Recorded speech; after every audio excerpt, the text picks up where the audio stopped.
नमस्कार और एक बार फिर से आप सभी लोगों का स्वागत है बीपीएससी रेडी के इस चैनल के ऊपर। हमने पिछले बार दाइमा बात पे ख़त्म किया था, आज हम आगे की बात जानेंगे।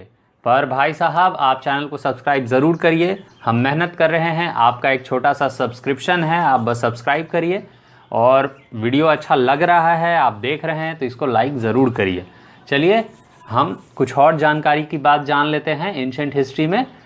तो भाई साहब आपको पता होना चाहिए कि मोहनजोदारो सबसे बड़ा शहर है, सबसे बड़ी जगह है इंडस वैली सिविलाइजेशन का। पर अब हाल ही में जो खोज सब हुआ है उसके हिसाब से अब मोहनजोदारो न रह के राखीगढ़ी हो चुका है। पहले भी राखीगढ़ी इंडिया का सबसे बड़ा सिविलाइजेशन, इंडस वैली सिविलाइजेशन से जुड़ा जगह था।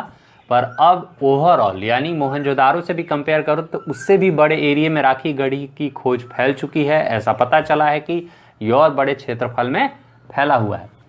चलिए यहाँ पे जो भी शहर पाए गए हैं जैसे मोहनजोदारो हो गया या राखीगढ़ी हो गया या हड़प्पा हो गया, इन सभी शहरों में कॉमन क्या था यानी खासियत क्या थी इन जगहों की, ये जान लेते हैं।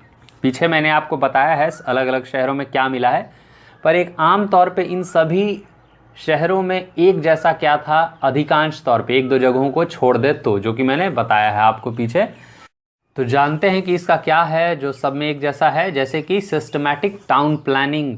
ठीक है, ग्रिड सिस्टम में मतलब एकदम बड़े अच्छे से धारीदार तरीके से घरों को अलग अलग बांट के रखा गया था। ये फोटो में आप देखिए किस तरह से घरों को आमतौर पे वहाँ बनाया जाता था।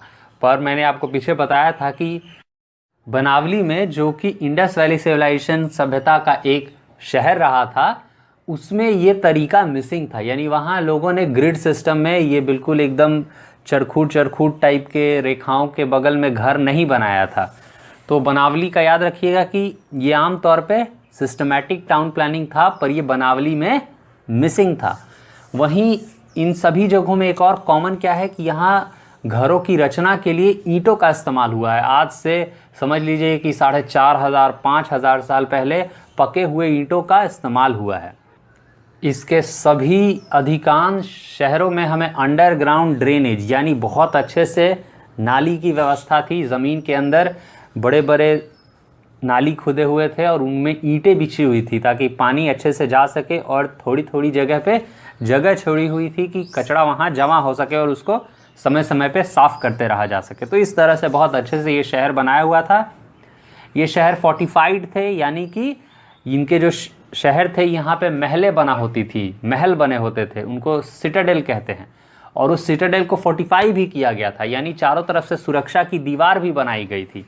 एक्सेप्शन छोड़ दे, जो मैंने पीछे बताया है कि चांदहुदारो में सिटाडेल नहीं था। बाकी सभी शहरों में सिटाडेल मिला है, यानी महल जैसा अवशेष मिला है, पर चांदहुदारो में हमें ऐसा कोई अवशेष नहीं मिला है। एक और फैक्ट जान लीजिए जो कि एग्ज़ाम के हिसाब से ज़रूरी हो जाता है। तो कच्छ गुजरात में एक जगह है सुरकोतदा। ये इकलौता इंडस वैली सिविलाइजेशन का साइट है जहां घोड़े के रिमेन्स मिले हैं। एकदम सवाल आएगा कि घोड़ा का भाई रिमेन कहाँ मिला है इंडस वैली सिविलाइजेशन में, तो आप उसका जवाब देंगे कि सिर्फ सुरकोतदा, और ये कच्छ जिला में है, गुजरात भारत में। आइए कुछ मेन क्रॉप्स यानी जो अनाज आमतौर पे यहाँ के लोगों के द्वारा इस्तेमाल किया जाता था और उसके सबूत हमें मिले हैं। उनमें से एक हो गया गेहूँ, दूसरा है बार्ली, और हमें ये भी एविडेंस मिला है कि लोथल में और रंगपुर दोनों जगहें हैं गुजरात में, यहाँ पे हमें चावल के खेती के भी सबूत मिले हैं। तो चावल की भी खेती यानी होती थी।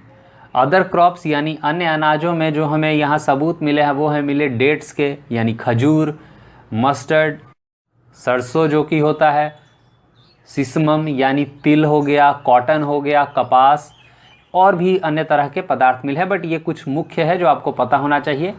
इंडस के लोग पहले हैं, यानी इनसे पहले किसी के पास ये सबूत नहीं मिला है, इसीलिए ये पहले हैं। तो इंडस के लोग पहले हैं किस चीज़ में? कॉटन प्रोडक्शन में, कपास के प्रोडक्शन में, क्योंकि इनसे पहले किसी भी जगह कपास के सबूत नहीं मिले हैं। तो कपास एक भारतीय क्षेत्र का, भारतीय प्रायद्वीप का हिस्सा है। भारतीय प्रायद्वीप में पहली बार उगाया गया है, अभी के सबूतों से हमें ये समझ में आता है। यहाँ जो जानवर हैं, यानी किस प्रकार के जानवरों से ज़्यादा पाला पड़ता था इंडस वैली सिविलाइजेशन के लोगों का, वो हम जानते हैं। तो यहाँ शीप के सबूत मिले हैं, यानी भेड़ के, बकरी, गोट, हम्प्ड और हम्पलेस बुल, यानी बैल जिसका कि पीछे कुबड़ बना होता है, या और कुबड़ किसी किसी का नहीं भी होता, किसी किसी का मतलब सीधा पीठ होता है। तो दोनों तरह के बैलों के सबूत हैं। बफेलो यानी भैंस के सबूत हैं, सुअर, बोर हो गया, कुत्ता, बिल्ली, फाउल अलग अलग तरह की मुर्गियाँ, डियर हो गया, टॉर्टोइज हो गया, एलिफेंट, कैमल, राइनोसरस, टाइगर, इन सभी जीवों के किसी न किसी तौर पे हमें सबूत मिले हैं कि इंडस वैली के लोग जानते थे। वहीं लायन जो है, लायन के सबूत नहीं मिले हैं। देखिए मैंने पीछे जो जानवरों के नाम बताए हैं उसमें लायन नहीं आपको बोला था, और यहाँ भी ये बताया है कि लायन के सबूत नहीं मिले, यानी ये समझ में आता है कि हो सकता है इन लोगों को लायन के बारे में पता ना हो। और इंडस वैली सिविलाइजेशन में ही एक जगह है अमारी, अमारी AMARI करके, अमारी, इसी एक इकलौते जगह से हमें ये राइनोसेरस के सबूत मिले कि हाँ कुछ ऐसा मिला है कि भाई हाँ राइनोसेरस ये लोग जानते थे, इससे एक ही जगह से मिला है पर मिला है। आइए आगे जानते हैं कि किस तरह से ये लोग देश विदेश में व्यापार भी करते थे, इसके सबूत भी मिले हैं। मैंने पीछे आपको पढ़ाया था कि मेसोपोटामिया का सील मिला है, बहरीन का सील मिला है, सुमेरिया का सील मिला है, मॉडर्न डे इराक, ठीक है, और ईरान तक का भी सील मिला है। तो ये लोग विदेशों से ट्रेड करते थे, इसके सबूत हमें मिले हैं। अब कहाँ से क्या करते थे ये जान लीजिए। जैसे सोना करते थे कोलार कर्नाटका से ऐसे सबूत है कि कर्नाटका से ये लोग सोना मंगाते थे, और अफ़गानिस्तान और पर्शिया यानी जो कि आज का मॉडर्न डे ईरान है वहाँ से भी ये सोना मंगाते थे। फिर मिला है चांदी का सबूत, चांदी अफ़गानिस्तान हो गया, ईरान यानी कि उस समय का पर्शिया रहा होगा उससे है, वो साउथ इंडिया से भी, और साथ में साउथ इंडिया से भी करते थे। कॉपर की बात करें यानी तांबे की बात करें तो तांबा खेतरी राजस्थान से आता था, खेतरी एक जगह है राजस्थान में, बलूचिस्तान से आता था, अरेबिया से आता था।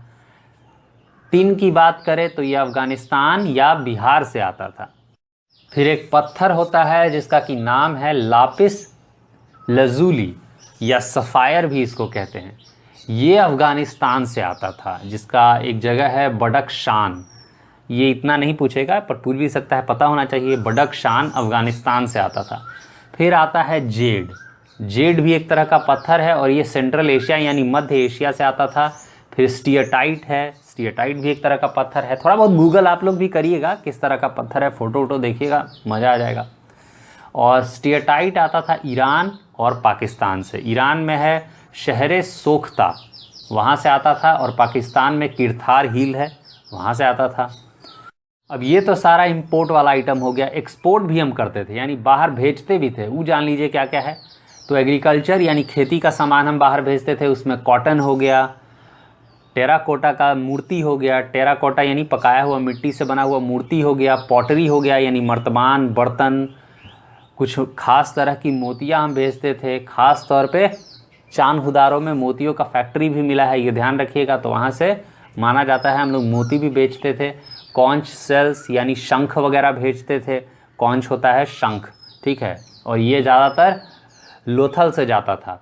आइवरी प्रोडक्ट्स यानी हाथी दांत से बने सामान भेजा करते थे, बेचा करते थे, जैसे देख लो कॉपर भेजा करते थे, कॉपर से बने हुए सामान भेजा करते थे। और भाई जब व्यापार ही हो रहा है तो और भी कुछ बेच खरीद होता होगा, पर आमतौर पे ये हमारे मुख्य सबूत हैं। आप लोग लाइक ज़रूर करिए, शेयर ज़रूर करिए, सब्सक्राइब ज़रूर करिए, ताकि हम आपके लिए इस तरह के जो भी कंटेंट है ये लेके आते रहें। कंटेंट तो हम वैसे भी लाएंगे, पर आपके प्यार के तौर पे हमें आपका सब्सक्रिप्शन और आपका लाइक तो भाई साहब चाहिए। अब तो हम एकदम मांग रहे हैं, एकदम दीजिए दबा के। चलिए धन्यवाद, मिलते हैं अगले वीडियो में, तब तक के लिए पढ़ते रहिए, खुश रहिए।